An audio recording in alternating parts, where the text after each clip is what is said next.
YouTubers, this is Buddy coming back at you with a part 2 video of a 3-part series on reef aquarium maintenance. Alright guys, we're going to talk today about what you should be doing on a daily and on a weekly basis. First thing we're going to talk about today is visual inspection. So I'm giving you a full shot of the system here, and we're going to visually inspect the whole system. So we're going to do that really quick. Let's do a close-up of the system. Give me a second while I zoom in. Alright, so visual inspect the health of the fish and corals in your system on a daily basis, guys. That's very important. Make sure none of the corals have fallen off the reef. Make sure all the fish are nice and healthy. Visual inspection, guys. It's one of the most important things you can do on a daily basis is visually inspect the health of your fish and corals, guys. It's very important, okay? Visually inspect your power heads. Make sure nothing has gotten in there. Make sure none of the fish have swam in there before you turn them on. Make sure no snails have gotten in there before you turn them on. Because I shut mine off for maintenance, okay? And I've had my fish swim into the power heads. If I didn't visually inspect them, I would have turned them on and turned my fish into chop suey. So it's very important, guys, to visually inspect the system every day. Visually inspect to make sure your protein skimmer is operating properly. Visually inspect to make sure that your pumps are not clogged with debris. Visually inspect to make sure your float switches for your auto top off are not clogged or have a snail or anything that could be stuck, keeping them from operating properly. Visually inspect your phosphate reactor. Make sure there's no large chunks or debris clogging the return pump, making sure that's operating properly. I'll occasionally pull it out over here to make sure the flow is proper, to have them getting the proper flow that I want out of the phosphate reactor.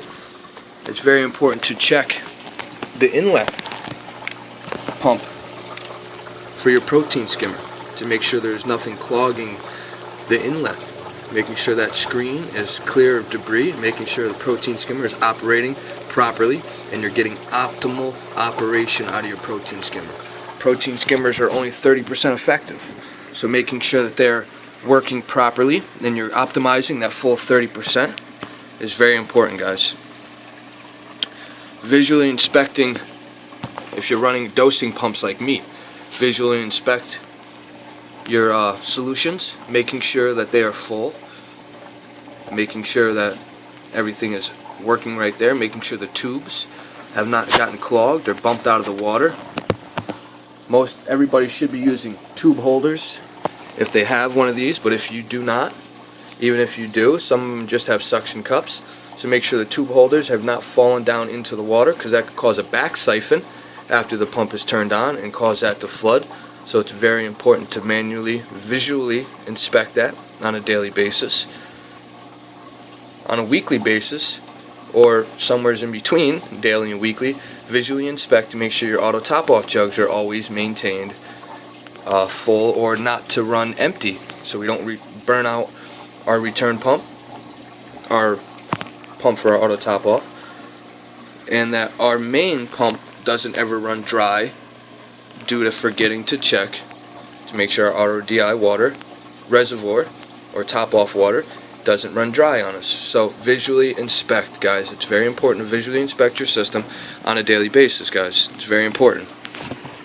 Now we'll say every 3 days, if you run filter socks like me, to manually pull out your filter socks and rinse them out every 3 days. That's very important because filter socks are very effective. They really are. They're very effective. But if you're not taking them out and rinsing them out every 3 days, in my opinion, I wouldn't go any longer than 3 days. Every 3 days, they are very effective as a way to remove nitrates and phosphates. Now hear me out here.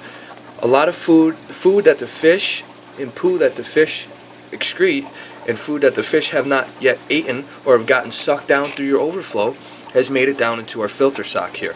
Okay, so every 3 days, if we're removing that filter sock, cleaning it out, we are essentially removing fish food and fish poo and nitrates and phosphates. We're removing them before they have a chance to break down and get turned into nitrates and phosphates, and that's why I think they're very effective, and they can be a way to remove nitrates and phosphates from your system.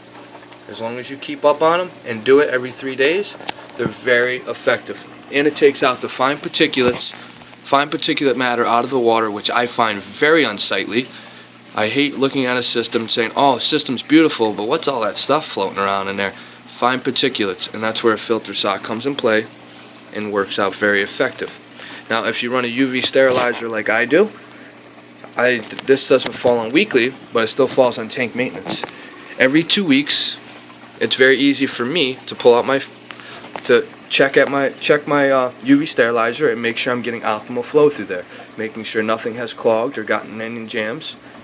So that's very easy for me to do. Most people have large UV sterilizers and they're not as easy to check and maintenance on, but if you have a clear hose or if there's a way for you to check to make sure you're getting optimal flow out of your UV sterilizer, I recommend you do that every 2 weeks. UV sterilizers, I will do a whole video on UV sterilizers because I think they're extremely important, and I do run them on all my systems. Regardless, people do have mixed feelings on UV sterilizers, I know that, but for me, I think they're very important to use a UV sterilizer. Okay guys, so number 3, actually we're beyond number 3. Let's talk about if you're running a glass canopy over your system, or if your lighting has a glass cover on the bottom of your lighting, like a splash guard.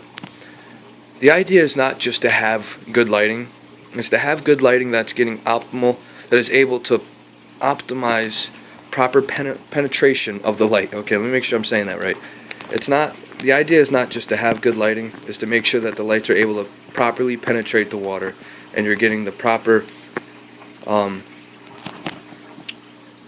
lighting out of your fixture for the corals. Okay, so if you have a glass top on your aquarium, make sure every week you're rinsing that glass top off to get off all the saltcrete off of that so the lights can penetrate the water properly.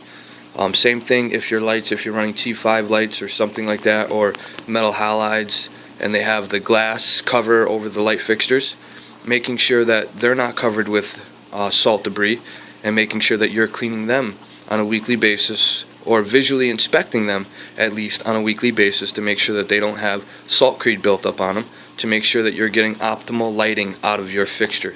Okay guys, that's very important, guys, very important. Now I also find it very important, I do this every 4 to 5 days, sometimes I'll go 6 days, depending on how much algae built up on my glass over the course of the week.